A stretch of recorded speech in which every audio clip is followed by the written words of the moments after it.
Sallallahu ala Muhammad sallallahu alaihi wasallam. Sallallahu ala Muhammad sallallahu alaihi. Assalamualaikum warahmatullahi wabarakatuh. Alhamdulillahilladzi amarna bil imani wat taqwa wa amarna bi an naqul qawlan sadida. Wa sallallahu ala nabiyyina Muhammadin alladzi qala man kana yu'minu billah wal yawmil akhir falyakul khairan aw liyasmut. Amma ba'du. Allahumma salli wa sallim wa barik ala nabiyyina Muhammad الفاتح لما أغلق والخاتم لما سبق ناصر الحق بالحق والهادي إلى صراطك المستقيم وعلى آله حق قدره ومقداره العظيم. Amma ba'du. Bapak, saudara, sahabat jamaah subuh yang diberkahi Allah,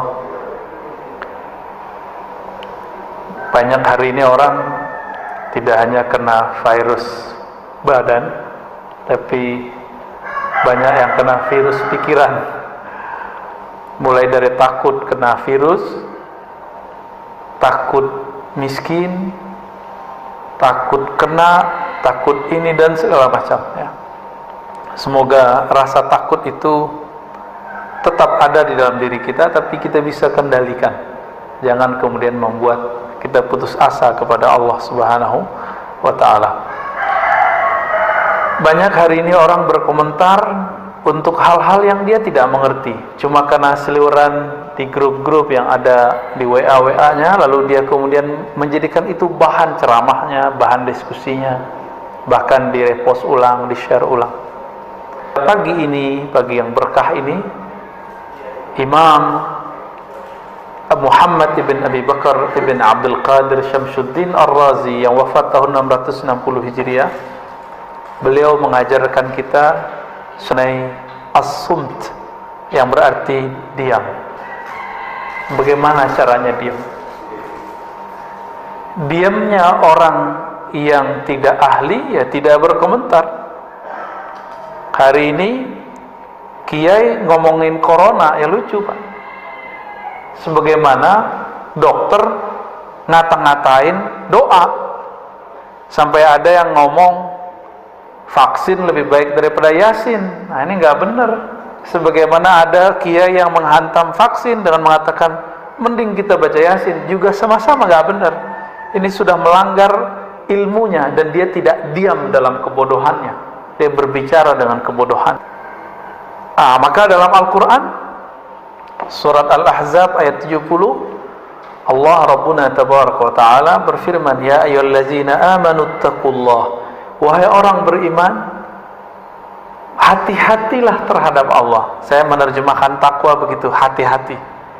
Hati-hatilah kepada Allah, itu takwa. Wa qulu qawlan sadida, dan katakanlah kata-kata yang sadid, bukan syadid ya. Sadid. Sadid pakai sin, artinya tepat. Kata-kata yang tepat. Kalau nggak tepat, uskut, diam aja. Jangan komentar. Di zaman serba modern ini, kita bisa komentar lewat sosial media, benar ya? Lewat Facebook, tuh ketahuan tuh umurnya Pak. Kalau Facebook tuh biasanya 30, 40, 50 tahun. Kalau yang anak-anak muda 20-an ya. Terada lagi kayak yang anak-anak lebih remaja, apalagi nama sosial medianya. Macam-macam Ustaz Harun antum berapa Ustaz? Udah tua ya. Jangan-jangan nggak punya IG lagi. Ada satu hadis ini walaupun tidak sampai derajatnya di bawah sahih, yaitu hasan. Al-bala'u muwakkalun bil mantiq.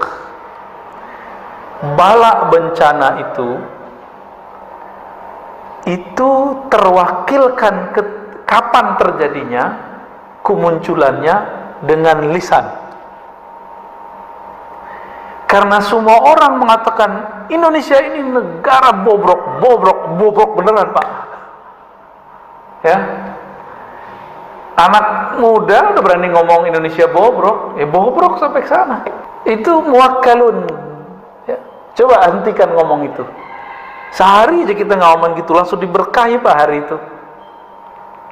Pemimpin kita zalim, ya emang pemimpin itu lawannya kawannya dua aja, gak zalim adil. Begitu dari dulu. Kalau nggak zalim adil, nggak zalim adil. Coba bisa nggak diganti redaksinya? Pemimpin kita misalnya nih zalim, oke. Coba ganti lafaznya. Pemimpin kita belum sempurna keadilannya. Pemimpin kita baru berusaha adil, belum adil gitu. Bisa nggak gitu Pak? Lafaznya dihaluskan gitu. Kenapa? Karena bala bencana turun kalau lafaz sudah keluar di sini. Kata-kata keluar di sini. Bisa ya? Kita mau ngomong keras tapi keluarnya lembut, bisa nggak? Mau ngomong negatif tapi bahasanya positif, bisa nggak? Misalnya dokter nih, ukuran dia pasien ini umurnya 3 hari lagi. Emang dia ngomong ke ahli warisnya, gimana keluarganya? Dah, kamu diam aja, ntar 3 hari lagi paling. Emang begitu? 3 hari lagi mati? Apa begitu? Gimana? Bahasa yang bagus gimana? Doain bapak ya. Ya, semoga diberikan yang terbaik. Itu aja Pak, itu lebih baik. Maka dalam hadis Nabi, ketika ada orang sakit keras, itu ada yang, ya Allah mati aja, saya mati aja gitu. Dalam hadis itu kejadian Pak. Ternyata karakter itu sampai hari ini kita lihat, Masya Allah kawan saya yang alumni Corona Delta itu cerita ya. Kita juga alumni Pak, tapi bukan alumni yang baru ini. Dia nggak dapat ruangan di rumah sakit dan dia menyaksikan keluhannya nggak lama kejadian. Oh mati ya Allah, mati beneran. Coba rasa harap hidupnya masih ada, Allah hargai dia. Jadi kalau ada orang ngomong-ngomong begitu, ya Allah daripada sakit ini mati aja, tegur Pak orangnya. Tegurnya gimana? Kamu udah dapat jaminan kalau mati masuk surga. Kalau sudah dijamin mati aja. Udah dijamin belum Pak? Belum. Betul, orang yang mati karena taun ini salah satunya virus, itu masuk syahid kalau dia ridho. Kalau dia nggak ridho, nggak mati syahid ya. Nah ini kabar gembira plus kabar pahitnya. Sahabat-sahabat kita, orang-orang tua kita, orang-orang ya dekat kita, tetangga kita yang meninggal karena corona ini, lalu dia ridho, dia syahid. Tapi kalau dia ngomong kayak tadi, mati aja, Tuhan kok begini amat, jahat amat. Udah, gimana orang begitu mau syahid? Ya, sakit kali Pak ya. Orang kayak gitu bukan syahid tapi sakit jiwanya, sakit rohaninya. Nah, ini hati-hati nih. Al-bala muwakkalun bil mantiq. Bapak nih tengkar sama istri terus ngomong, kamu kalau begini terus saya stroke nih. Tunggu aja Pak. Nah, gimana biar supaya nggak stroke, nggak jadi? Bapak bayar dengan puasa atau sedekah, kafarah namanya. Bayar sedekah Pak. Yang baik. Ya Allah ampuni saya, lisanku berkata tidak benar. Ya. Kamu kalau begini kita cerai nih, nunggu waktu cerai aja Pak. Ya, tinggal nunggu waktu cerai. Jangan ngomong begitu. Ya. Marah ke anak. Kamu nih bodoh amat, bodoh beneran. Diam aja kalau kita kesel ngajarin anak. Kan ini sekarang zaman-zaman anak-anak sekolah di rumah ya, kesel aja, tapi jangan bilang anak bodoh, anak bandel, jangan ngomong gitu. Itu bala bencana tuh.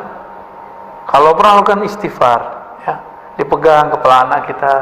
Jangan-jangan kita ngajarin anak kita nggak pakai doa. Ya, ini nih ibu-ibu, bapak-bapak ngajarin anak pakai doa nggak? Makanya marah mulu.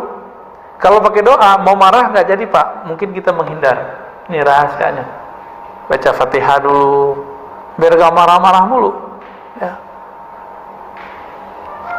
Wa qala an-nabiy sallallahu alaihi wasallam inna aktsara khayataya ibni adam fi lisanih. Tabrani dan Imam Al-Baihaqi, maknanya sahih ya, kualitasnya hasan li ghairi.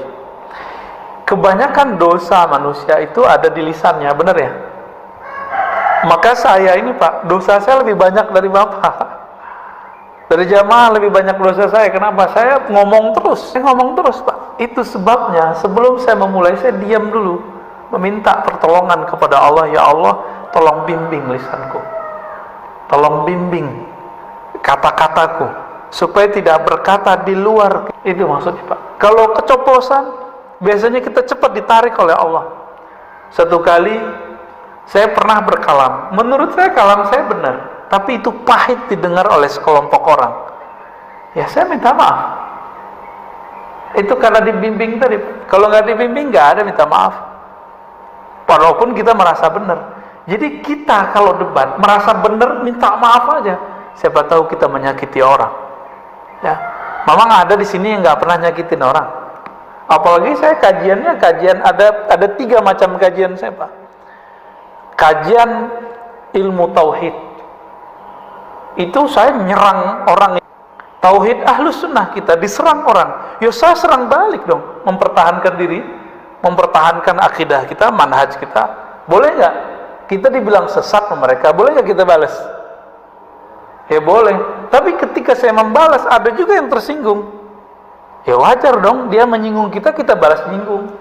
Tapi saya bukan berniat menyinggung, saya berniat menyentuh. Cuma beberapa memahaminya saya keras. Enggak, saya enggak bermaksud begitu. Kita enggak menyimpan kebencian apapun dalam diri kita, karena cukuplah sebagai sumber yang kalau Allah pandang, Allah benci ngelihatnya. Ngapain kita menyebar kebencian lagi? Ya, kritik masa enggak boleh? Emang kalau orang kritik kita berarti dia benci atau sayang, Pak? Bapak kalau dikritik orang, itu artinya orang itu benci sama kita apa sayang sama kita? Jangan-jangan sayang sama kita. Kita yang salah paham. Ya. Nah, kebanyakan orang, nah ini dosa, makanya dosa paling banyak nanti ada di para khutbah, para orator, termasuk saya ini Pak. Apa buktinya? Coba lihat hari ini di YouTube, di sosial media, di TV, orang perang opini dengan lisan, benar ya? Benar ya? Semuanya, orang ngomong vaksin aja asal asbun bunyi, yang penting bunyi. Orang mengira keren itu bunyi, enggak. Keren, haibah, wibawa itu kadang-kadang nggak mesti orang berbicara.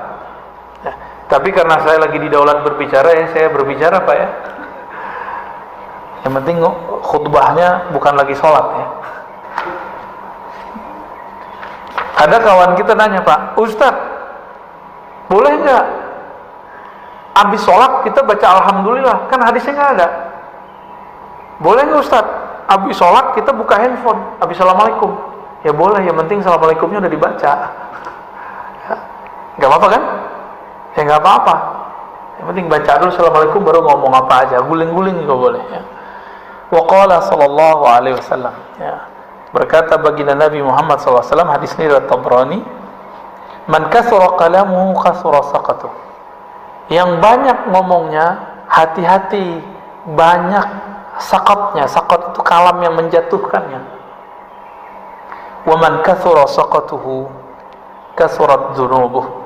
Siapa yang banyak jatuhnya, salahnya, akan banyak juga dosa yang mengiringinya. Dzunub itu bahasa Arab artinya sesuatu yang akan berakibat di belakang hari. Itu. Wa man kathurat dzunubuhu kanat an-naru aula bih. Kalau sudah banyak dosa, ya neraka yang dikejarnya. Ini bukan panitia neraka, Pak. Nabi lagi ngingetin kita, hati-hati sama lisan. Lisan ini ujungnya surga atau ujungnya neraka, dua aja. Ya. Tapi sekarang orang hobi meneraka-nerakakan orang lain. Yang paling lucu itu, Pak, kajian antum yang di sini, tapi kajian saya itu dipotong, terus ada yang komen. Komen itu disampaikan ke saya. Komennya lucu, gimana komennya? Ini yang paling lucu bagi saya mau ketawa kalau dia komen begini. Saya bersaksi nanti di akhirat bahwa si orang ini, orang jahil ini, pembawa fitnah ini, dia telah bawa kedustaan. Kira-kira gitu maknanya. Dia lupa, gak baca ayat. Kalau di Quran disebutkan, setiap orang nanti dia gak akan sempat Pak bersaksi, gak akan sempat. Ya. Yang ada Bapak ketemu saya nih paling menghindar. Bapak ketemu saya pun menghindar. Kan Bapak ngira saya ini ustadz. Ustadz kan seharusnya nggak banyak dosa, tapi kan saya banyak dosa Pak. Dosa akal, dosa batin, banyak dosa saya. Ketika Bapak nanti mencari, jadi kan nanti orang-orang di akhirat itu nyari backup, nyari syafaat. Karena nggak ketemu Rasulullah, cari guru. Bapak nanti nyari-nyari guru ntar. Gurunya lagi kesusahan. Semua orang nanti nyari Nabi Adam. Nabi Adam bilang dari surga. Kata Nabi Adam, cari Nuh. Nuh juga bilang begitu. Nuh mengatakan, dulu umatku aku doakan hancur. Datang ke Ibrahim. Ibrahim mengatakan, saya pernah bohong 2 kali. Bohongnya itu benar loh Pak, Nabi Ibrahim. Itu beliau merasa nggak bisa memberi syafaat orang. Sekarang mursyid sok-sokan, udah sering bohong, sok-sok bisa nyelamatin murid. Ustadz dengan jamaahnya sok-sok bisa menyelamatkan murid, ngancem-ngancem orang dengan neraka. Nauzubillah min dzalik. Nauzubillah min dzalik. Nabi Ibrahim bohongnya benar. Itu beliau malu untuk membantu umat manusia. Lalu kita siapa? Dengan dosa-dosa yang kita lakukan setiap hari, melihat handphone, melihat dunia, melihat TV, mikir yang nggak benar, ngomong, komentar yang nggak jelas. Terus antum bisa mau selamatin orang? Ya, mau ustadz kayak, mau kiai kayak, mau habib ya sama. Sama semua. Hatta Nabi Isa, hatta Nabi Musa, apa kata mereka? Itu fa'tu Muhammadan, datanglah kepada Muhammad. Makanya Nabi Muhammad ngomong, Anal Fatih, akulah yang menutup. Maka muncullah salawat, namanya salawat Al-Fatih. Itu dari situ tuh hadisnya. Jangan dikira itu bid'ah ya. Salah satu salawat favorit saya setelah salawat Ibrahimiyah yang kita baca dalam salatnya, dalam tasyahud.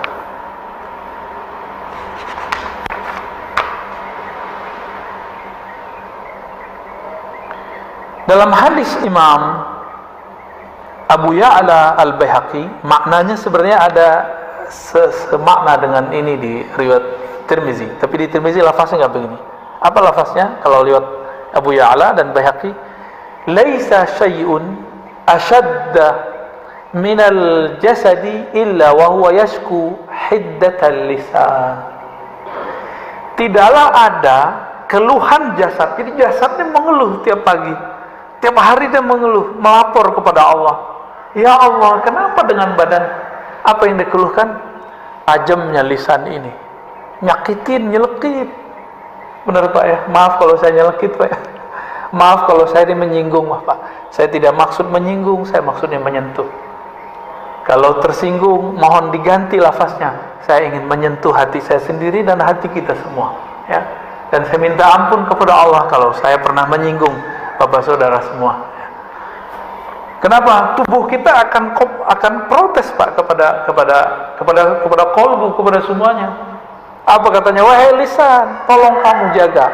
Dalam hadis Imam Tirmizi, itu tubuh, tangan ngomong, punggung ngomong, badan ngomong, semua ngomong. Wahai lisan, kami ini jaminannya adalah engkau. Tolong jaga kalam engkau. Itu kalau di hadis Imam Tirmizi. Ya.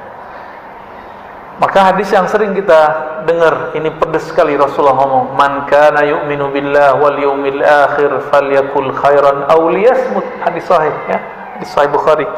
Kalau kamu memang percaya kepada Allah, beriman kepada Allah, percaya kepada hari akhirat, maka katakan yang baik atau diam. Ini orang nih di masa pandemi ini ngamalin hadis ini aja beres Pak sebenarnya. Beres ngurus negara. Tapi politisi kan nggak mau, dia ingin menari, ingin meraup suara. Ketika lagi kacau begini, dia menarik. Ya, ingin komentar. Belum lagi buzzer ya. Buzzer kita bingung nih, buzzer siapa nih? Buzzer A apa buzzer B? Sampai kita bingung Pak. Cuma saya alhamdulillah belajar juga fikih jurnalis. Nah, itu kita tahu tuh ya model-modelnya, dia arahnya kemana, tujuannya kemana. Jadi kalau ada buzzer-buzzer yang nggak saya tertarik, saya skip aja Pak, karena ujungnya sudah jelas ya. Baik. Rahimallahu imra'an sakata fasalima wa qala khairan faghanima. Ya.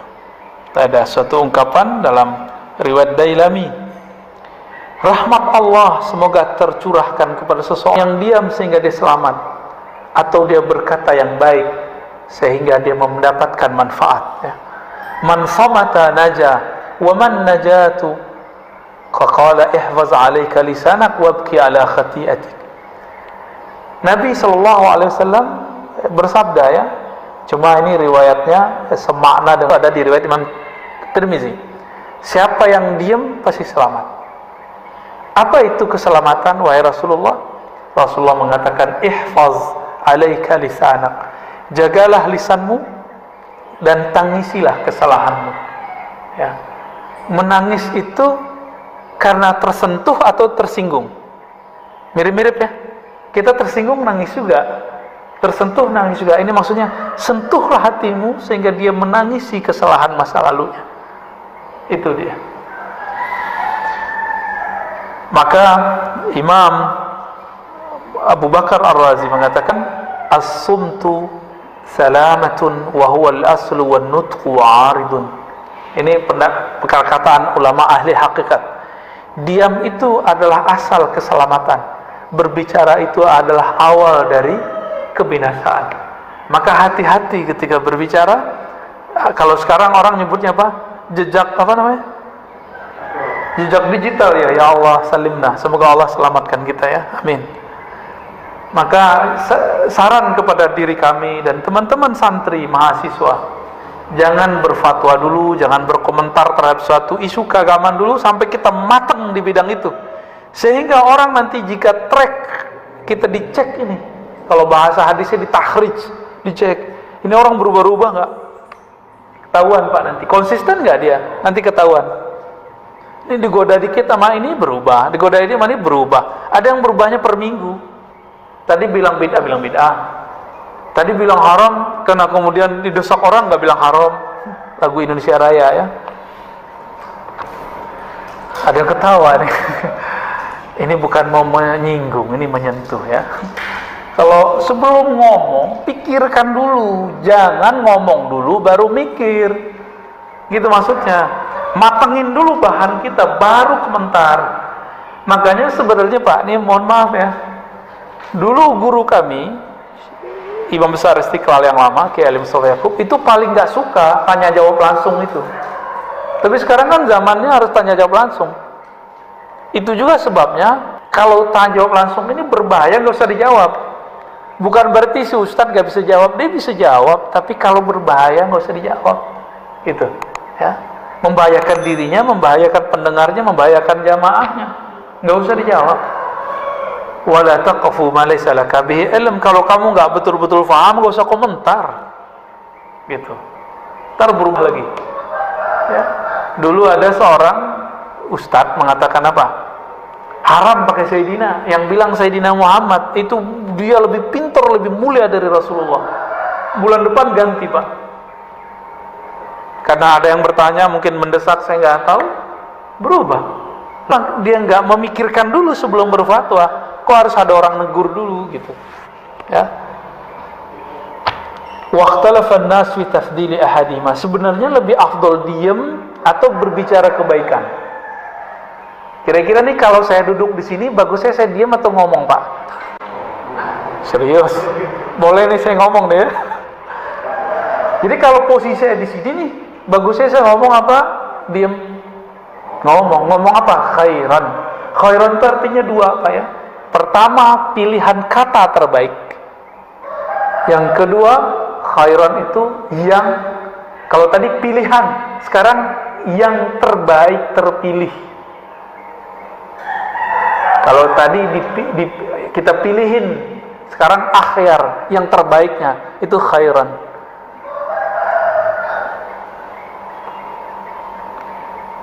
Wal asah anna kulla wahid minhum la afdal min al-akhar fi ba'd al-mawadi' lakin al-muwaffaq man ya'rif mawdi' al-sumti wa mawdi' an-nutq, ya. Jadi kadang berbicara lebih afdal daripada diam. Kadang diam lebih afdal daripada berbicara. Kapan berbicara lebih afdal? Kita sudah tahu. Misalnya nih kita lagi presentasi, masa diam doang? Bapak lagi ujian skripsi, tesis, disertasi, diam nggak? Atau harus jawab? Kata Pak Kiai, diam itu emas, Ustaz. Saya ditanya, saya diam aja. Emang begitu? Enggak begitu juga, ya. Berarti ada diam yang emas, ada berbicara yang intan mutiara. Tinggal dipilih nih yang mana. Imam Bishr al-Hafi, salah satu ulama Ahlus Sunnah, ulama salafus soleh yang sufi, beliau wafat tahun 227 Hijriah. 227 Hijriah. Ini jauh sebelum Imam Ahmad. Imam Ahmad 241 Hijriah.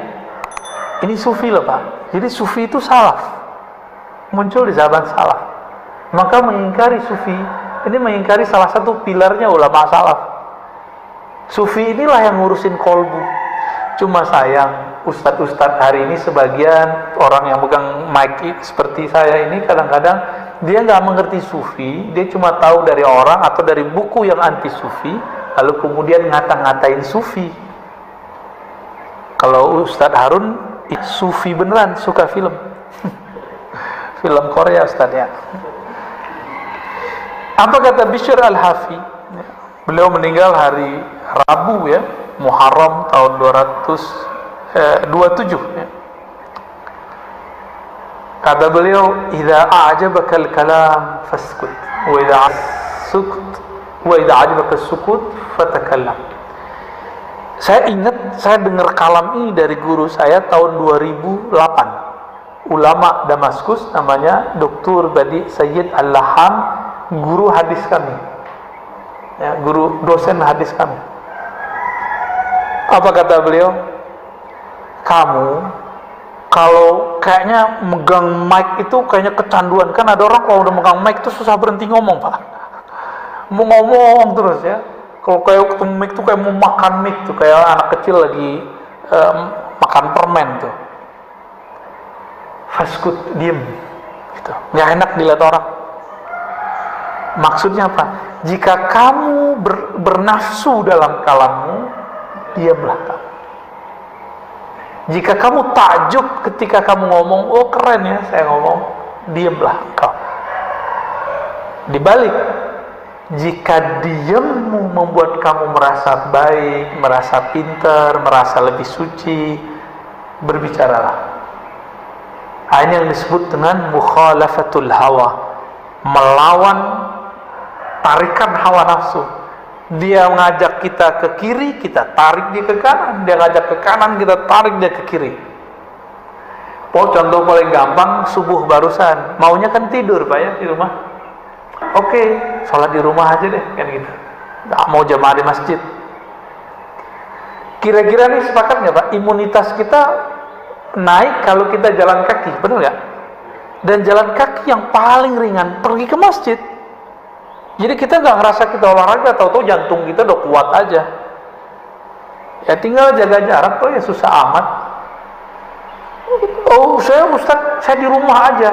Ya di rumah aja kalau olahraga nggak apa-apa. Tapi kalau dia makan, yang ada penyakit bertambah. Karena ada fil maidah. Penyakit itu banyak masuk lewat perut, kemudian lewat nafas, ya. Kalau kita kurangin dia, maka akan kurang resikonya. Kita bakarlah lemaknya dengan jalan kaki. Saya juga heran, ya, kalau dokter yang ngomong biar jantung kuat, no jalan setengah jam sehari, kok patuh gitu, ya. Karena ingin tubuhnya yang mau hancur ini, yang mau dimakan cacing ini mau dimakan cacing. Tubuh antum kali ya, tubuh kita nggak tahu deh, semoga tidak, ya. Ini mau masuk tanah, mau dirawat-rawat, mau disayang-sayang, ya soal. Ketika guru mengatakan, jamaah, nah, wahai murid, bangunlah jam 3, bangunlah setengah 4, sholat 2 rakaat. Nggak ada tuh, cuma 1-2 yang ngamalin. Minimal kalau enggak, ya udah sholat witir 1 rakaat sebelum subuh, berangkat ke masjid. Kalau enggak sholat di masjid karena mungkin lagi isoman atau karena takut kena PPKM, ya sudah sholat di rumah berjamaah dengan keluarga. Tapi siapa yang melakukan itu? Enggak, ternyata kita lebih mendahulukan kalam-kalam dokter fisik daripada dokter rohani. Wa qala Luqman li ibnihi law kana nutqu fidda lakana sumtu zahaban wa laqad nadimtu ala al-kalam miraran wa lam andimu ala sukut marra wahida. Luqman ini menurut Bapak ulama atau nabi? Nabi, betul Pak. Ini kalau saya ada kitab satu lagi saya kasih Pak. Wah, nggak ada satu kitab lagi nih, nanti lain kali lah aneh kasih kitab. Antum bisa bahasa Arab Pak? Mau Indonesianya aja ya? Kalau ya ini langsung dibawa, serius? Mau? Buat antum ntar nih? Mau? Udah punya. Kita kasih PDF aja Pak. Tuh, udah mulai innalillahi Pak. Ini boleh saran nggak nih? Kalau baca innalillahi jangan kayak gitu ya. Bikin nyesek dada Pak, terutama yang sakit. Yang sakit tambah terpukul dia. Jadi baca innalillahinya biasa aja ya. Innalillahi wa inna ilaihi raji'un, gitu aja. Mau nggak? Mau ya? Kalau kayak gitu biar itu masjid, karena mungkin tradisinya sudah begitu. Kita nggak usah ramai juga debatan. Gimana Pak pengurus? Mau? Jadi kalau baca innalillahi gimana? Biasa aja. Saya paling takut kalau orang baca itu Pak. Kita sehat nih, deg-degan dengernya. Kebetulan mertua saya kena COVID di kampung, istri kita kesana kemarin. Itu sehari 5 kali orang baca, shock sama shock. Untung ditenang-tenangin, udah tenang. Karena bacanya kayak gitu Pak. Innalillahi wa inna ilaihi raji'un. Itu emang betul-betul kita ingat mati Pak langsung. Ya kita terima kasih ya, syukron. Cuma jangan banyak-banyak.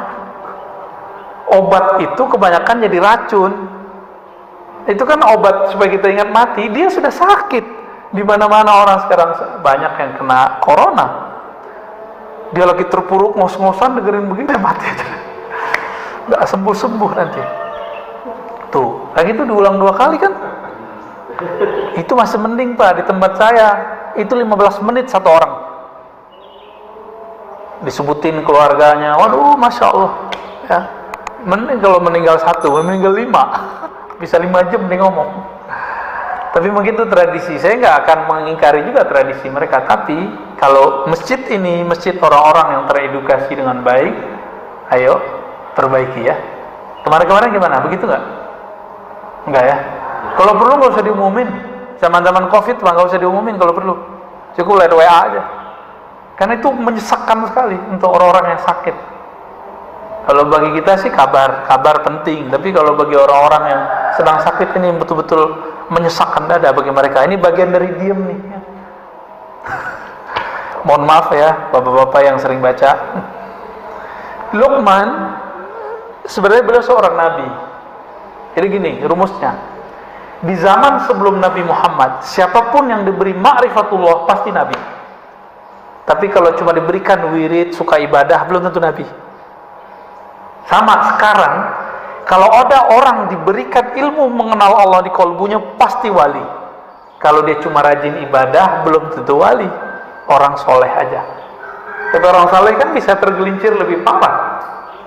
Ada seorang soleh, alim, tapi tidak bermakrifat. Didatangi oleh orang yang suka membunuh. Yang dia bunuh udah 99. Masih ingat kisahnya? Apa kata dia? Ente udah bunuh 99 orang. Nggak ada. Dia putus rahmat Allah, padahal Allah tidak pernah memutus rahmatnya. Orang ini ntar kaget Pak kalau masuk neraka. Yang dia kata-katain masuk neraka, masuk surga. Yang bunuh dia siapa nih? Si Algojo ini. Siapa antara yang masuk surga? Yang bunuh dia, karena dia ada harapan pengen kembali.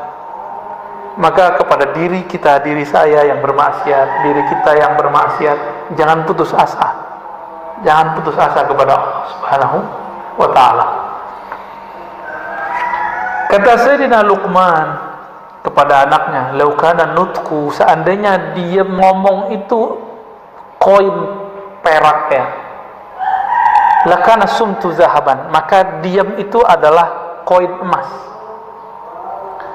Walaqad nadimtu 'alal kalam miraran walam andimu 'ala sukuti marratan wahidah. Nadima yandam lan andam 'ala sukuti marratan wahidah. Aku sering menyesali kalamku berkali-kali. Ngomong sekali, nyeselnya berkali-kali. Pernah gak? Kok saya ngomong gitu ya? Pernah gak?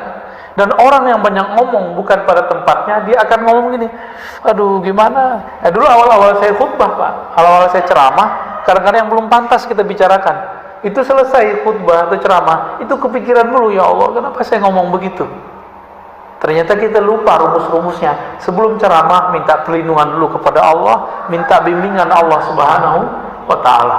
Koneksikan hati kita dengan kecintaan kepada Rasulullah, kepada ulama-ulama waliullah, baru kemudian kita ngomong. Semoga dalam bimbingan Allah Subhanahu wa ta'ala. Dan aku tidak pernah menyesal dari diamku, ini kata beliau, ya.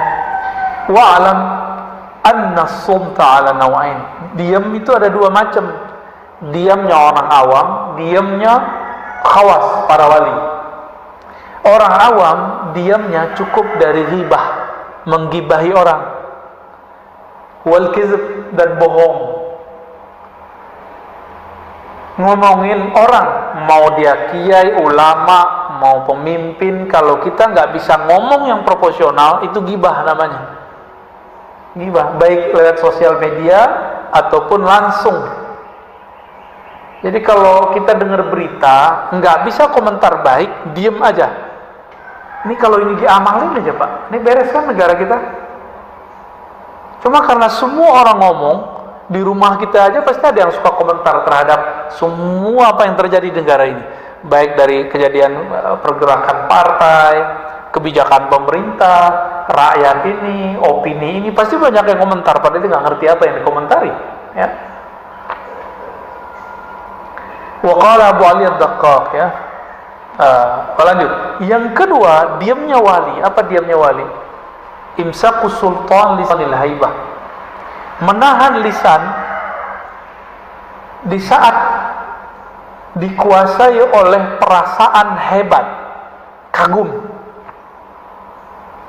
Ini kalau orang rapat pada rapat RT-nya ramai Pak. Jadi di saat ngomong itu kayak kita pengen dihargai orang, ya. Bapak rapat masjid nih, kita kalau ngomong tuh kayak pengen didengerin. Itulah sebabnya kita marah kalau kita ngomong orang nggak dengerin, bener ya? Kecuali Bapak ini guru ngaji, ya, murid-murid kita ajarin, dia berisik, boleh kita marah. Orang nggak senang ngomong kita, lalu dia ngomong lagi, nggak apa-apa, biarin aja. Berarti ada nggak benar dari alam kita, ya. Wadzalika sumtu huwa min adabil hadrah, ya. Nah, kenapa? Karena rasa kehadiran di hadapan Allah, Rasulullah itu ada pada kata apa itu jauh Pak? Dekat, benar dekat, serius. Udah rasa belum? Kalau Allah dekat, kita kalau dekat dengan orang yang kita hormati, berani nggak ngomong sembarangan? Hei orang yang suka komentar macam-macam, kalau kita merasa dekat kepada Allah, Allah itu dekat kepada kita, berani nggak komentar sembarangan? Malu kepada Allah Subhanahu wa ta'ala, ya. Ini ilustrasi Pak, ya. Di UIN itu, saya kan kuliah di UIN dulu. Yang saya takuti kalau sama satu orang Pak, yang betul-betul kalau ngomong itu saya nggak susah untuk memotongnya dan menjawabnya pun super hati-hati. Itu Profesor Dr. Aziumadi Azra, guru kita. Kalau beliau ngomong atau nanya, itu jantung saya berdebar tuh dulu waktu masih kuliah. Waktu kuliah S3 sama beliau, itu jantung saya berdebar. Makanya waktu disertasi, saya minta pembimbingnya beliau, biar gak diuji sama beliau ntar. Itu sebenarnya Pak. Itu kenapa? Dan saya kalau di depan beliau nggak berani ngomong sembarangan dan nggak pernah berbicara tanpa data. Kalau depan beliau harus ada datanya. Datanya dibaca dengan metodologi dan approach pendekatan yang pas. Kalau enggak, kamu ini cocok logi, nggak relevan, ya, nggak koheren. Gitu kata-katanya. Jadi dulu waktu saya mengajukan outline Pak, beliau nggak banyak ngomong. Saya nggak berani lewat sekretarisnya. Saking saya nggak berani ketemu beliau Pak, nggak berani ngomong juga depan beliau. Kasih ke sekretarisnya, outline saya dicoret. Itu banyak outline sampai pendahuluan semua dicoret. Ketika kita baca, itu kayak dia ngomong. Jadi tulisan dia bagi saya udah sama kayak dia ngomong. Ngaco, gitu ya. Nggak koheren, lompat-lompat. Langsung kita rombak. Dan saya cuma bimbingan sekali itu. Sampai akhir bab nggak perlu lagi bimbingan. Karena seakan-akan beliau sudah ngomong. Wataknya kan begitu. Nggak boleh ngomong loncat-loncat. Nggak boleh nulis loncat-loncat. Menggunakan metodologi yang pas. Selesai semua bab, 5 bab langsung kita kasih, langsung tanda tangan. Obat apa? Buah dari diem, nggak banyak ngomong. Ini kalau ada yang lagi kuliah, jangan banyak-banyak diskusi sama teman. Langsung nulis aja Pak. Loh kenapa? Kalau kebanyakan diskusi, kebanyakan bahan masuk, bingung mau nulis apa? Ya, menyendiri, beruzlah, ya, menyendiri kalau sudah punya tugas-tugas begitu. Maka diam itu boleh kita bagi diamnya lisan, yang kedua diamnya qalbu. Diamnya lisan dari mengatakan yang tidak benar, diamnya qalbu dari memimpin Allah Subhanahu wa ta'ala. Maka tadi ketika imam membacakan ayat, qalbunya diam nggak Pak? Atau qalbunya jalan-jalan berisik? Atau kalbunya jadi juri? Wah, enak nih. Nggak enak nih. Wah, panjang nih. Tuh berisik tuh kalbunya. Ya bener ya. Apalagi sholat Jumat pas siang-siang ya. Waduh, imamnya panjang-panjang baca surat Qaf. Kan sunnahnya baca Qaf Pak. Itu 3 halaman loh Pak ya. 3 halaman. Tapi akhirnya khotib-khotib kita kalau nggak jadi imam cuma alam nasroh. Ya, kulhu. Nah, Jumatan kok pakai kulhu? Kenapa? Karena hati jamaah berisik. Pernah kita sholat di satu masjid. Masjid itu udah direbut berbagai macam aliran. Terakhir direbut oleh aliran yang berkunut. Tapi kita sholat di masjid itu subuh nggak nyaman sama sekali. Karena di sini ada yang angkat tangan, sini nggak. Sono nggak angkatan, bagian sini ngangkat semua. Jadi nggak nyaman Pak. Jadi samping kiri kanan kita ada yang ngangkat dan enggak. Jadi hatinya lagi sholat tuh pecah dan itu terasa auranya nggak nyaman. Kolbunya berisik. Kolbu kan bisa ngerti bahasa kolbu. Apa kata si kolbu? Imamnya pakai hadis doif. Gitu. Kata yang angkat tangan saya ini nggak angkat tangan, berarti dia mukhalafatul imam, dia menyalahi imam. Berisik itu hati mereka, sama-sama berisik. Habis itu saya nggak mau datang lagi, cuma 2 kali aja ke sana. Pertama telat, kita nggak tahu. Yang kedua kita tahu, masya Allah, nggak nyaman sama sekali. Itu kelihatan keluar itu malam salaman sebelum COVID tuh ya, kelihatan. Ya. Nggak ada persaudaraan, cuma karena masalah kunut tuh. Belum lagi ntar zikir jamaah ba'da sholat, tambah rame.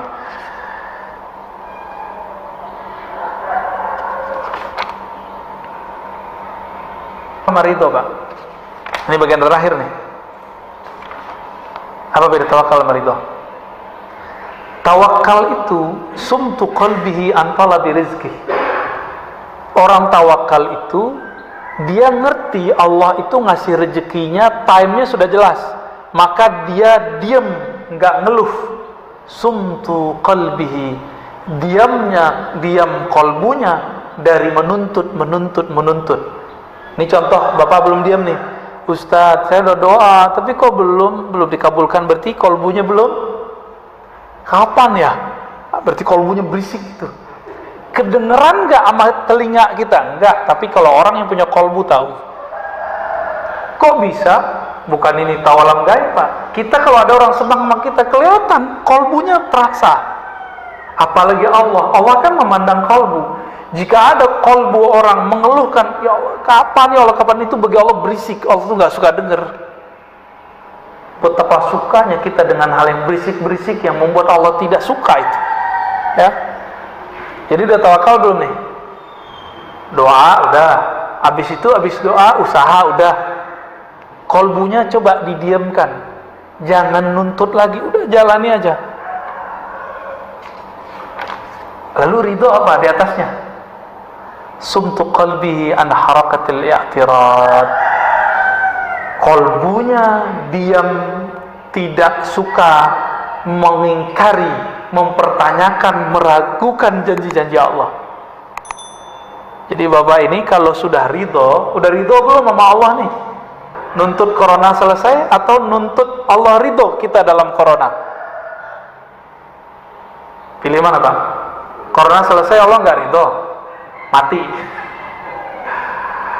Corona selesai Allah nggak ridho, atau pilih Allah ridho dalam corona ini? Pilih mana Pak? Maunya Ustadz corona habis Allah ridho, nanti Pak Imam Mahdi keluar lama. Kalau sekarang apa tuntutannya? Ridho nggak hidup di zaman COVID? Ridho. Oke, maaf, antum umur berapa? 43. Oke, COVID baru 2 tahun kan?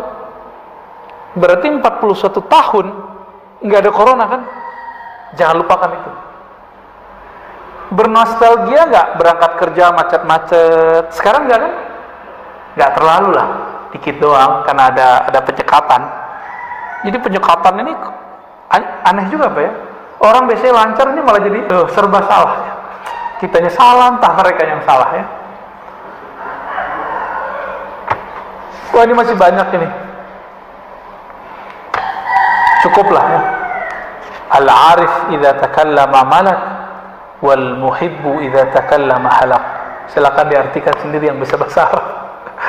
Ya, kira-kira itu Ustaz. Ada yang mau diskusikan? Tanya sebentar. Ya, ya. Ucapan itu kan cermin dari hati. Ya. Kalau kita ingin mengelola ucapan kan harus mengelola hati. Tadi Ustaz sudah beberapa kali menyampaikan kiat-kiatnya, antara lain adalah positive thinking tadi. Terus kemudian tidak memelihara kebiasaan spontanitas. Kepikir ngucap. Yang ketiga tadi memperbanyak referensi dulu. Iya. Nah, kiat-kiat apa lagi yang bisa kita terapkan agar kita bisa? Ya, yang pertama Bapak sebut itu apa kata Nabi? Istafti qalbak. Bertanyalah ke dalam kolbumu. Ini ilmu para wali Bapak ya. Jadi para wali itu kenapa mereka bisa jadi wali? Ngapain nanya ke kolbunya? Kolbu terhubung ke ruh langsung ke Allah. Itu kelebihan aulia Allah dari dulu. Kalau kita buka nih sirah mereka, perjalanan hidup mereka ngamalin hadis yang itu. Di dalam diri kita kan ada kata-kata. Kita mau berangkat, tapi hati kita bilang tunggu dulu, tahan. Kita lawan, jalan. Ternyata tabrakan. Pernah ngalamin nggak? Ya, saya pernah ngalamin. Padahal di mobil kita nyetir baca maksurat Pak, Al-Wirdul Latif. Maksuratnya Imam Haddad saya baca. Kurang sakti apa itu? Al-Wirdul Latif sangat panjang, sama dengan maksuratnya Syekh Hasan Al-Banna, panjangnya sama. Kurang sakti apa baca itu? Tabrakan. Nabraknya nggak tanggung-tanggung, saya belok ada orang pakai motor, bah.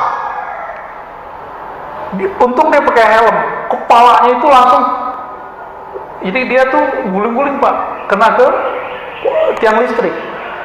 Masih syukur kepalanya nggak pecah, yang pecah cuma helmnya. Saya masih syukur. Coba kalau kepalanya pecah kan saya masuk penjara. Tapi saya nggak salah juga, karena dia nggak punya SIM. Nggak punya SIM, kita mau ke kiri dia, kira-kira gitu. Batin saya udah bilang, jangan berangkat dulu, nunggu agak siangan dikit. Tapi kita lawan, pengen cepet-cepetan, pengen buru-buru. Ternyata benar kata Nabi, buru-buru itu dari setan. Benar ya? Alaika bita'anni, hendaklah kamu pelan-pelan, santai. Kenapa? Karena buru-buru dari syaitan. Jadi mulai latih Pak, latih. Dan itu latihannya sholat istikharah. Coba sholat istikharahnya cuma mau nikah doang kan? Kalau nggak nikah lagi nggak usah istikharah dia. Gimana? Mau nikah lagi? Enggak, istikharah itu bukan ketika kita mau nikah doang. Nabi mengatakan idza hamma ahadukum, jika kamu punya masalah, keinginan, cita-cita, project, maka wudhulah yang bagus, lalu sholat 2 rakaat, baca doa istikharah. Itu doa ngomong ke hati kita hadapkan kepada Allah. Canggih gitu. Orang kalau biasa doa istikharah, dia akan terbiasa berdialog dengan jiwanya. Itu melewati meditasi Pak. Lewat meditasi itu cuma mengosongkan diri. Ini langsung berbicara dengan sumber keheningan itu. Orang meditasi kan mencari keheningan. Ini udah langsung sumber yang memberikan hening itu siapa? Kan Allah. Selesai di tangan Allah itu sudah.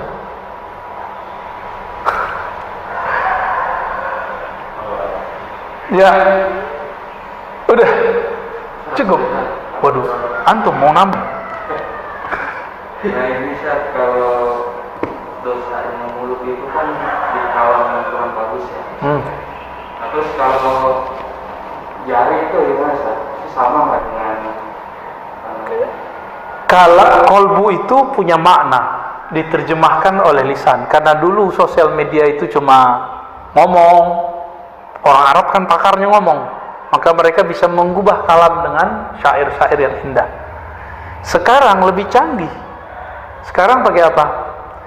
Isi kolbu bisa diterjemahkan tidak hanya oleh lisan, tapi bisa diterjemahkan oleh jari. Semuanya diminta persaksian. Itu juga. Maka kalau ditambah nih, antum canggih juga ya. Kayaknya emang harus ada kitabnya nih ya. Diamnya jari tidak berkomentar kecuali yang baik dalam sosial media ya.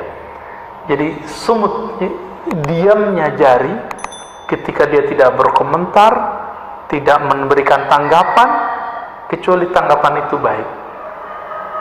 Karena semuanya dipertanggungjawabkan di sisi Allah. Itu berbicara juga tuh.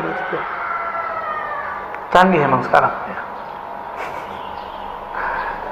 Kalau Nabi Musa hidup tuh, Nabi Musa juga bingung. Ini kalian bisa ngomong jarak jauh ya? Bisa jarak jauh kita ngomong. Bisa komentar jarak jauh kita. Makanya Nabi Musa pengen jadi umat akhir zaman. Kita nggak pernah minta kan? Pernah minta nggak dulu? Nggak inget ya? Sebenarnya kita pernah minta, tapi di alam lain. Ya, ada Ustaz Harun. Ya, dibacain, silakan. Izin nanya Buya, karena kita tidak boleh zalim terhadap siapapun, bahkan diri kita sendiri. Pertanyaan, bila kita merasakan keinginan untuk minum khamar atau maksiat, bila kita hindari ini, malah zalim. Maksudnya apa itu? Kita nggak mau zalimin orang. Terus? Ya, izin nanya Buya, karena kita tidak boleh zalim terhadap siapapun, bahkan diri kita sendiri. Pertanyaan, bila kita merasakan keinginan untuk minum khamr atau maksiat, bila kita hindari ini, malah zalim. Ya, nanyanya polos banget ya. Ya, bagus. Jadi ada konsep sebagian orang, zalim itu tidak mengikuti keinginan, bukan. Zalim itu lawan dari keadilan. Keadilan itu menempatkan sesuatu sesuai tempatnya, fitrahnya. Kita difitrahkan nggak maksiat? Difitrahkan nggak? Diperintahkan nggak untuk minum khamar? Maka di saat ada keinginan itu kita nggak penuhi, emang kemudian jadi zalim? Enggak, justru kalau kita ikuti itulah yang zalim. Ini contoh yang sering saya pakai. Anak kita umur 10 tahun minta beliin motor, dia pengen pakai motor.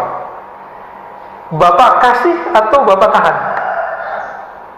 Zalim ketika bapak menahan, duit ada padahal. Itu zalim atau adil? Jadi keadilan itu tidak mesti dengan memberi ke semua keinginan. Keadilan itu kadang bisa dengan menahan satu pemberian. Karena kita sayang kepada anak, nggak kita beliin, Pak. Kecuali Bapak pengen matiin anak cepat-cepat, ya, beliin aja, gitu, ya kan? Ilustrasinya dapat.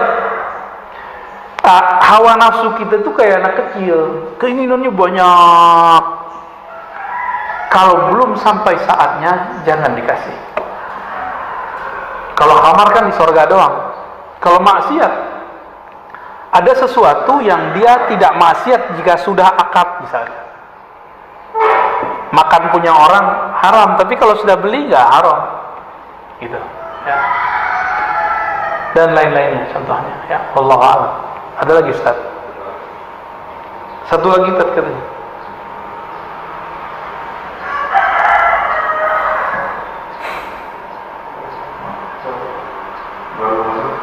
Ya. Cara mengetahui kabar yang dari Allah atau dari syaitan, bagaimana walaupun kabar itu kelihatannya baik? Kabar, ya. Gimana pertanyaannya? Memahami kabar yang masuk ke kolbu dari Allah atau bukan? Oh, oke. Baik. Kolbu yang berzikir kepada Allah pasti yang masuk ke dalamnya nur. Tapi kolbu yang isinya kelalaian kepada Allah pasti masuknya dari syaitan. Maka perhatikan di saat sinyal-sinyal itu masuk, kita lagi zikir atau kita lagi mikir. Kita lagi zikir atau lagi mikirin dunia. Kalau lagi mikirin dunia, walaupun casingnya casing akhirat, itu tidak baik. Jangan diambil. Ya. Itu indikatornya. Dari mana itu? Dari hadis Imam Ahmad, hadis Imam Tirmizi. Setan itu dan malaikat mempunyai belalai khusus ke kolbu. Jika dia zikir, maka belalai malaikatlah yang ada, sayap malaikatlah yang muncul. Jika tidak, maka belalai si iblis syaitan lah. Bukan belalai lagi ya. Kalau lagi banyak nyamuk nih, kenapa nih? Dia kan bisa nyuntikin tuh. Suntikan itu tuh apa namanya tuh? Sumut. Itu sumut. Jadi sumutnya syaitan itu bisa nembus ke kolbu kalau kolbu tidak ada pertahanan namanya zikrullah. Ya. Karena kita tidak mampu zikir setiap saat seperti baginda Nabi, maka kita minta perlindungan kepada Allah pagi dan sore. Apa perlindungannya? Ya muqallibal qulub, wahai yang membolak-balik hati, tolong tetapkan hati kami dalam agamamu, taat kepadamu, supaya gak kemasukan. Jadi walaupun nih saya pegang kitab, Pak, saya duduk di masjid, saya duduk di mimbar ngomong pakai ayat Quran, tapi kalau saya tidak berlindung kepada Allah dan minta bantuan Allah, kalau saya berceramah, ceramahnya akan berisi kalam-kalam syaitan. Kalau nanti mirip-mirip kayak binatang buas, tapi pakai dalil, itu aja bedanya. Agak soleh dikit, pakai dalil, galaknya berdalil, Pak. Nah, kita nggak mau begitu ya. Kita maunya, ya sesuai dengan kepentingan qalbu itulah. Oke, cukup ya. Nih, Masya Allah, antum mau kawin? Mau istiqoroh? Pendapat ini kalau banyak pemungkaran itu terjadi karena diamnya orang yang baik. Oh, itu beda lagi. Ya. Ntar dulu, kita terjemahin dulu. Mungkar artinya apa? Ini pertanyaannya bagus nih. Kemungkaran banyak terjadi karena diamnya orang-orang soleh. Oke? Sepakat ya? Ini kalam benar, tapi jangan ditaruh di tempat yang tidak benar. Untuk membenarkan salah satu sikap beberapa orang dan kelompok yang tidak sesuai juga dengan kema'rufan. Munkar lawannya ma'ruf. Apa arti ma'ruf? Dari kata arafah, sesuatu yang diketahui bahwa dia baik, itu ma'ruf namanya, pantas. Lawannya munkar, yang diingkari kebaikannya. Paham sudah? Maka sesuatu yang diingkari kebaikannya mungkar itu ada prosedurnya kalau ingin mengingkarinya. Dan pengingkaran terhadap kemungkaran itu caranya dengan taghayyur, bukan dengan halak, penghancuran. Man ra'a minkum munkaran falyughayyir biyadihi. Ini berarti kan lafaznya, ini lafaz orang nggak perhatiin benar-benar. Orang maunya hancur-hancurin aja. Siapa yang melihat di antara kamu kemungkaran, sesuatu yang tidak terlihat ada kebaikan di dalamnya, falyughayyir, rubahlah tidak ada kebaikan menjadi baik. Yughayyir, rubah, ghayyara yughayyiru taghyiran. Bukan hancurkan lafaznya. Dirubah, Pak. Bisa nggak ngerubah itu? Kalau yang kita bayangin apa? Siapa yang melihat kemungkaran, hancurkan, gitu kan? Enggak begitu. Kemungkaran itu yang dirubah kemungkarannya atau pelaku kemungkarannya. Antum nih, ada tempat orang mabuk-mabukan, terus hancurin botol-botol. Emang begitu? Enggak begitu. Yang minumnya dan yang punyanya yang dibenerin. Itu yang disebut yughayyir, merubah. Gimana caranya supaya orang berubah tapi dia nggak tersinggung dan dia nggak merasa tersiksa? Itu yang disebut ma'ruf. Makanya jangankan hadis tadi ya, di surat Luqman ketika ada orang tua kita yang berbeda keyakinan dengan kita, apa kata Allah? Wa sahibhuma fid dunya bil ma'ruf. Bersahabatlah, sikapilah, tanggapilah orang tuamu yang beda keyakinan itu dengan ma'ruf, dengan yang sepantasnya, yang menurut orang baik. Anak kalau ke orang tua gimana bagusnya? Ma'ruf namanya. Itu artinya ma'ruf. Jadi ini hemat kita nih ketika merenung Nabi Sallallahu Alaihi Wasallam. Siapa yang melihat kemungkaran yang tidak ada nilai kebaikan di dalamnya, maka rubahlah. Falyughayyirhu. Siapa yang dirubah? Pelaku kemungkarannya. Kecuali sudah mentok, baru dia nggak mau, baru kemudian menggunakan kekuasaan untuk menghancurkan tempat itu. Dan kita lihat ya, di apa namanya, Gang Doli dulu ya di Surabaya. Itu caranya kan sangat ma'ruf. Orang-orangnya diberikan skill, nggak ada pengusiran, penghancuran, nggak ada. Digiring-giring, diseret-seret, nggak ada. Bubar dengan baik, dengan ma'ruf, gitu. Ada seorang wali masuk, Pak, ke tempat lokalisasi itu. Dia pesan perempuan paling cantik. Dia pesan kamar paling mewah. Di tengah-tengah, jadi dicari mana-mana tempat yang tengah. Masuklah ke kamar berdua sama yang cantik itu. Dia wali nih, penyamar. Sampai di dalam, dia nggak pegang, nggak sentuh sama sekali sih. Kalau kita langsung serobot kali Pak ya. Iman kita lemah Pak, nggak kuat kita. Cuma wali-wali tertentu yang bisa. Malah dia sholat. Dia sholat 2 rakaat, bermohon, nggak tahu apa yang diminta. Habis itu dia keluarkan uang, tambahan tips, padahal tadi udah dibayar. Tambahan tips yang gede sekali untuk si perempuan. Perempuan itu bingung, kenapa saya jadi jamaah? Malah nangis. Apa saya jelek? Enggak, kamu nggak jelek, kamu cantik. Tapi saya dapat tugas di sini. Akhirnya perempuan itu minta dinikahi. Ya nggak dinikahi, dia kan cuma tugas doang. Tugas untuk sholat di situ. Nggak lama setelah itu bubar itu Pak, lokalisasi. Itu namanya ya, cara yang ma'ruf. Habis itu Allah ilhamilah orang-orang yang berkuasa di tempat itu, lalu mendapat kekuatan yang nggak tahu datang dari mana, lalu bisa menghabiskan orang-orang yang atau berkomunikasi dengan baik dengan backing-backingnya. Udah terpinggirkan semua. Tuh cantik, nggak ada korban, nggak ada yang menderita. Walaupun kemudian ada yang teri-terinya ngeles ya, dia balik lagi ke dunia hitam. Ya di dalam kalbu kita ada kehitaman, nggak usah tuduh-tuduh orang hitam lah. Ya. Itu ma'ruf. Jadi yang dirubah siapa? Orangnya. Hancurin bangunannya, orangnya nggak dibenerin.